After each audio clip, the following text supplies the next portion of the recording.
In this video, we're going to talk about how to splice two different wires of 16 gauge with our heat splice solder connection kit. We're going to start with our element, or this is a lighting element. We've got our wire that comes off the fixture. We're going to clamp it in one side. And it's important to note, see how those wires are not twisted, but they're just straight strands? That's very important for this next step.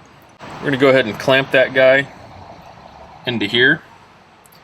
This little fixture is a little wire staging assembly, which makes it very easy to properly secure your wires for a clean solder joint. We're going to take our next wire that we're joining this light to, and we're going to strip back approximately 3/16 to 1/4 of an inch of the appropriate wire gauge. This is 16 gauge wire, so we're looking at the 16 to 14 on the stripper. Squeeze, it will cut and pull all in one smooth motion. Now this is our heat shrink solder connector kit. It's got the solder, it's got the weather jacket, and it's got these two green rings. The outer casing is heat shrink melt, which provides one layer of waterproofing. The second layer, which is these two plastic rings, they provide the secondary barrier to water getting in. The interior of this is the tin, the solder, and as we heat this, it's going to melt around the conductors, and it's going to form a very secure, strong electrical bond. We're going to start by placing this over the first wire.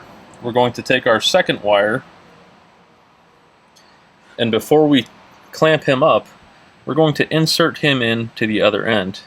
Now, looking through the jacket, what we want to do is we want to mesh both strands together. We want them to finger interlock together as if you're taking your hands and you're clasping them together. So that's what we've got there. We're going to then move our heat shrink connector over the center, and we're going to clamp the other wire. So that's what we should be looking at. We're going to take our heat gun, which is this guy. We're going to put him on setting 2 to turn on, and we're going to watch him come up to temperature. 500 degrees is what we're looking for. 500, perfect. Now what we're going to do is we're going to focus mainly on the solder joint itself. The rest of the connector is going to catch the heat coming off of the main target point. We can go ahead and move this around a little bit to get more of a broad coverage heating of that solder joint. But we really want to hold it about an inch away, moving slightly, and we're going to see that tin, we're going to see that solder begin to melt. It's melting right now, and you can see it flow into the other joints. So we'll spend a little bit more time on this. Okay, that looks good. We'll touch the ends. Perfect, we got that. We'll pull the heat away. And we'll let that cool for about 10 to 15 seconds before we touch it. We want that solder to solidify before we start moving it. The next thing we need to do is we need to cover this solder joint with heat shrink connector. Now this comes out of these packs. These are 4-inch long. These are 3/16 inch diameter for our 16 gauge. We're going to cut this in half. The best way to do it is to fold it in half, line up the ends like that, take your nippers, run them through, get it nice and centered, and snip. And now we've created 2 of equal length heat shrink tubes. We're going to take a 2-inch section of that. We're going to run it down our wire, getting it all the way up to our soldered joint. Now, there's a trick to getting this centered over here perfectly. You don't want to just eyeball it.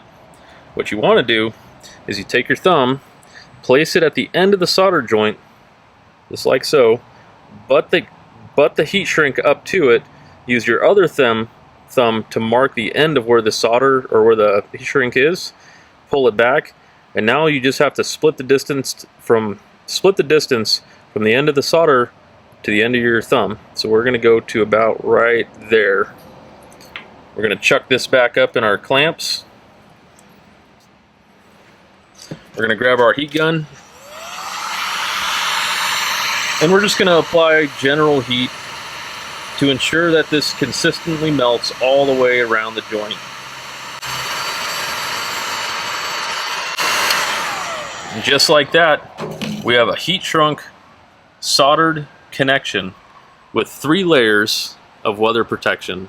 Now that we've completed the soldering, the heat shrinking of our positive wire, we need to do the same with our negative wire. We'll repeat those same steps, and that will complete the amber light installation sequence.